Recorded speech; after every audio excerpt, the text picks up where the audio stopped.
السلام علیکم ورحمۃ اللہ وبرکاتہ۔ روزوں کے مسائل پہ ہمارے لیکچر چل رہے ہیں۔ آج کا میرا ٹاپک ہے روزوں میں رخصت کے مسائل۔ سفر میں روزہ رکھنا اور چھوڑنا دونوں درست ہیں۔ یہ متفقہ علیہ حدیث ہے۔ حضرت عائشہ رضی اللہ تعالیٰ عنہا سے روایت ہے کہ حمزہ بن عمر اسلمی نے آپ صلی اللہ علیہ وسلم سے پوچھا، کیا میں سفر میں روزہ رکھوں؟ اور وہ کثرت سے روزے رکھنے والے تھے۔ آپ صلی اللہ علیہ وسلم نے فرمایا، اگر چاہے تو رکھ لے اور نہ چاہے تو نہ رکھ۔ اسی طرح دوسری حدیث مسلم کی ہے۔ حضرت ابو سعید خدری رضی اللہ تعالیٰ عنہ سے روایت ہے کہ ہم 16ویں روزے آپ صلی اللہ علیہ وسلم کے ساتھ جہاد کے لیے نکلے۔ ہم میں سے بعض لوگوں نے روزہ رکھا اور بعض لوگوں نے چھوڑ دیا۔ نہ روزے دار نے بے روزے پر اعتراض کیا اور نہ بے روز نے روزے دار پر اعتراض کیا۔ تو اب ان احادیث سے پتہ چلتا ہے کہ سفر کے دوران اگر کسی میں طاقت نہ ہو تو آپ روزہ چھوڑ سکتے ہیں، لیکن یہ یاد رکھیے گا آپ جو روزہ بھی چھوڑیں گے رمضان المبارک کا، بعد میں اس کی قضا ہر حال میں دینی ہوگی۔ حیض و نفاس والی عورت کو مذکورہ حالت میں روزہ نہیں رکھنا چاہیے۔ حیض یا نفاس ختم ہونے کے بعد روزے کی قضا ادا کرنی ہوگی۔ دودھ پلانے والی حاملہ عورت کو روزہ نہ رکھنے کی رخصت ہے، بعد میں صرف قضا ہوگی۔ یہ بخاری کی حدیث ہے۔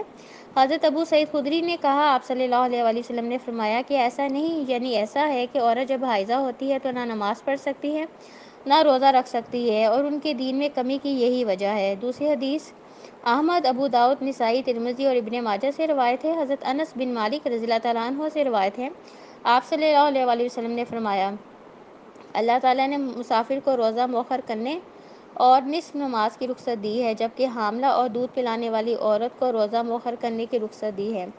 یعنی اگر کوئی حاملہ ہے یا دودھ پلانے والی عورت ہے تو بعض اوقات بھی عورت میں اتنی جان نہیں ہوتی کہ وہ روزہ بھی رکھے، تو اللہ تعالیٰ نے یہ رخصت دی ہے کہ اگر رمضان کے روزے آگے ہیں اور کوئی عورت حاملہ ہے یا اپنے بچے کو دودھ پلاتی ہے تو وہ روزے چھوڑ سکتی ہے، لیکن بعد میں اس کو ان روزوں کی قضا دینی ہوگی۔ جتنے روزے بھی وہ چھوڑے گی تو بعد میں وہ قضا اس کو جو دینا ہے اس پہ فرض ہوگا۔ سفر یا جہاد میں دشواری کے پیش نظر روزہ ترک کیا جا سکتا ہے، اور اگر رکھا ہوا ہے تو توڑا بھی جا سکتا ہے۔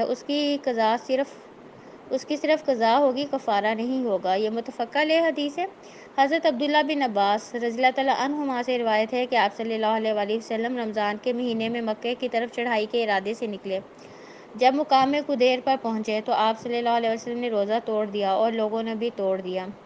تو اب اس حدیث سے پتہ چلتا ہے کہ آپ کو پتہ ہے نا مکہ فتح رمضان میں ہوا تھا، تو اگر روزہ رکھا ہوا ہے اور روزہ رکھنے کے بعد بہت مشکل کا سامنا کرنا پڑ رہا ہے تو اس میں آپ روزہ توڑ سکتے ہیں ضرورت کے تحت، تو اس کی بھی صرف جو ہے قضا ہوگی، اس کا کفارہ نہیں ہوگا۔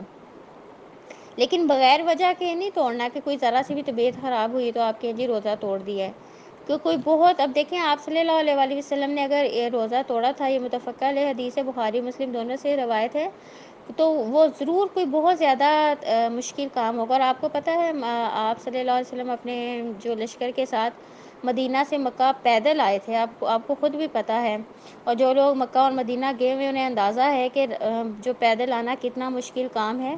تو اب ہمارے پاس گاڑیاں ہیں اے سی والی، اس کے باوجود ہم تھک جاتے ہیں، تو آپ صلی اللہ علیہ وسلم نے اگر روزہ توڑا تھا تو وہ پھر بہت زیادہ جو تھکاوٹ ہوئی ہوگی اس وجہ سے توڑا ہوگا۔ عام چھوٹی چھوٹی وجہ جو ہے وہ اگر ہم انہیں بیس بنا کے روزہ توڑنے لگیں تو وہ چیز غلط ہے۔ کوئی بہت بڑی وجہ ہو تو پھر آپ روزہ توڑ سکتے ہیں، اور اللہ ہماری نیت کو جانتا ہے۔ بڑھاپا یہ ایسی بیماری جس کے ختم ہونے کی توقع نہ ہو کی وجہ سے روزہ رکھنے کی بجائے فدیہ ادا کیا جا سکتا ہے۔ ایک روزے کا فدیہ ایک مسکین کو 2 وقت کا کھانا کھلانا ہے۔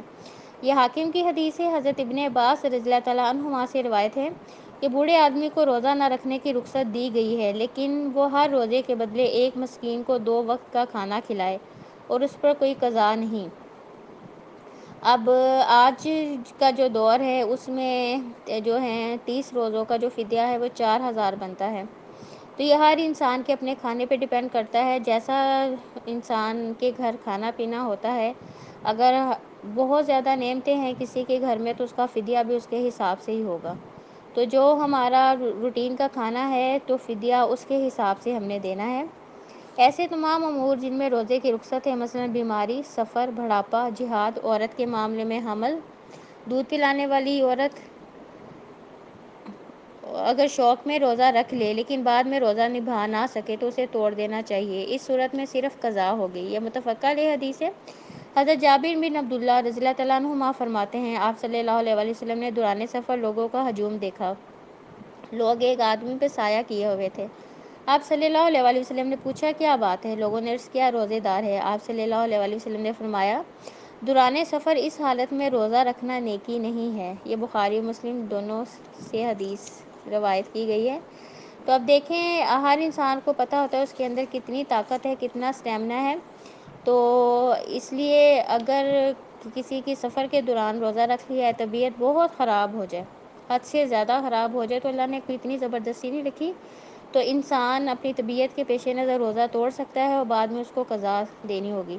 لیکن اگر بغیر کسی عذر کے روزہ توڑے گا تو اس کی قضا اور کفارہ دونوں ہوں گے، یہ یاد رکھیے گا، کیونکہ اللہ ہماری نیتیں جانتا ہے۔ قضا روزوں کے مسائل۔ فرض روزے کی قضا آئندہ رمضان سے پہلے کسی بھی وقت ادا کی جا سکتی ہے، یہ متفقہ علیہ حدیث ہے۔ حضرت عائشہ رضی اللہ تعالیٰ عنہا کہتی ہیں مجھ پر رمضان کے روزے باقی رہتے اور میں قضا روزے شعبان سے پہلے رکھنے کا موقع نہ پاتی۔ تو اس حدیث سے پتہ چلتا ہے کہ جو عورتوں کے پیریڈز کی وجہ سے روزے چھوٹتے ہیں وہ اگلے شعبان تک روزے رکھ سکتی ہیں جب بھی انہیں موقع ملے۔ فرض روزوں کی قضا متفرق طور پر یا لگاتار دونوں طرح جائز ہے۔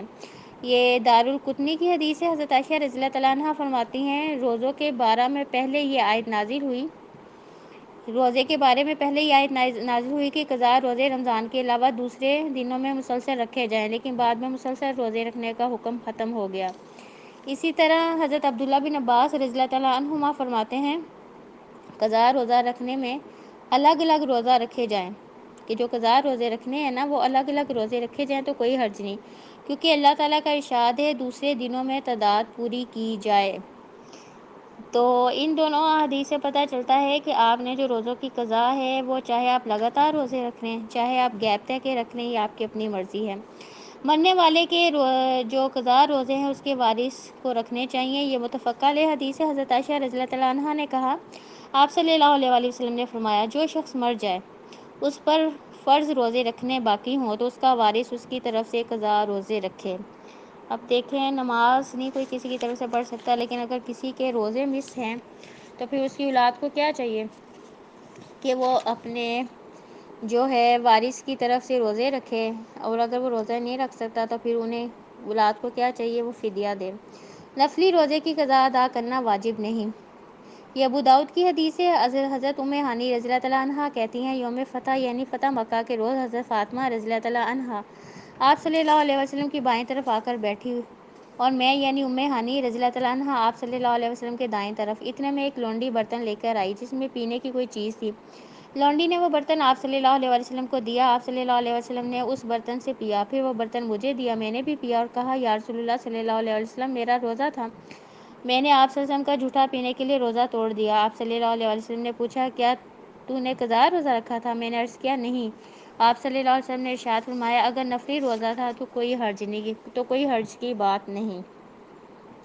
تو اس حدیث سے پتہ چلتا ہے کہ جو نفل روزہ ہے وہ آپ توڑ سکتے ہیں، لیکن بغیر عذر کے نہیں ہم نے توڑنا، وہ تو آپ صلی اللہ علیہ وسلم کا جھوٹا پینے کے لیے، کیونکہ یہ بھی آپ کو پتہ ہے قسمت کی بات ہوتی تھی، تو اس لیے ہم چھوٹی چھوٹی باتوں پہ یہ نا نفل روزہ رکھا ہے، اب تھوڑا سا مسئلہ ہو گیا چلے جی میں روزہ توڑ دوں، تو اس لیے روزہ سوچ سمجھ کے رکھیں اور بغیر کسی عذر کے توڑ نہیں سکتے۔ اگر کسی نے بادل کی وجہ سے روزہ قبل از وقت افطار کر لیا لیکن بعد میں یقین ہو گیا کہ سورج غروب نہیں ہوا تھا، اس صورت میں قضا واجب ہوگی۔ اسی طرح سحری کے وقت کھانا کھا لیا اور بعد میں یقین ہو گیا کہ صبح صادق ہو چکی تھی، اس صورت میں بھی قضا واجب ہوگی، کفارہ نہیں۔ یہ ابن ماجہ کی حدیث ہے۔ حضرت اسماء بنت ابی بکر رضی اللہ تعالیٰ عنہا کہتی ہیں آپ صلی اللہ علیہ وسلم کے زمانے میں ایک روز ہم نے بادل کی وجہ سے روزہ افطار کر لیا، بعد میں سورج نکل آیا۔ حدیث کے ایک راوی اسامہ کہتے ہیں میں نے حشام اور دوسرا راوی سے پوچھا کیا لوگوں کو اس وجہ سے قضا کو حکم دیا گیا تھا؟ حشام نے جواب دیا قضا کے بغیر کوئی چارہ ہے، یعنی کہ اگر کئی دفعہ ہوتا ہے نا آپ کو پتہ ہے اگر بادل بہت آ جائیں تو اس ٹائم بھی، اب تو چلیں ہمارے پاس ٹائم کی گھڑیاں ہیں اور سراؤنڈنگس میں بہت زیادہ چیزیں ہیں، آپ کو پتہ ہے پہلے ایسے کوئی انتظامات نہیں ہوتے تھے، تو اگر بہت زیادہ کوئی بادل وغیرہ آ جائیں تو پھر سیم ٹائم اندازہ لگانا مشکل ہو جاتا تھا۔ تو اس میں یہی ہے کہ اگر آپ نے سحری کے وقت کے بعد تک کھاتے رہے اس کی بھی قضا ہے، اور اگر آپ نے غروب آفتاب سے پہلے آپ نے روزہ جو ہے کھول لیا ہے تو اس کی بھی پھر جو قضا ہے وہ ہمیں ادا کرنی پڑے گی۔ اللہ تعالیٰ ہمیں روزوں کے مسائل صحیح طرح سمجھنے کی توفیق عطا فرمائے، آمین۔ سبحانک اللہم و بحمدک، اشہد ان لا الہ الا انت، استغفرک و اتوب الیک۔ ربنا تقبل منا انک انت السمیع العلیم وتب علینا انک انت التواب الرحیم۔ سبحان ربک رب العزت عما یصفون وسلام علی المرسلین والحمد للہ رب العالمین۔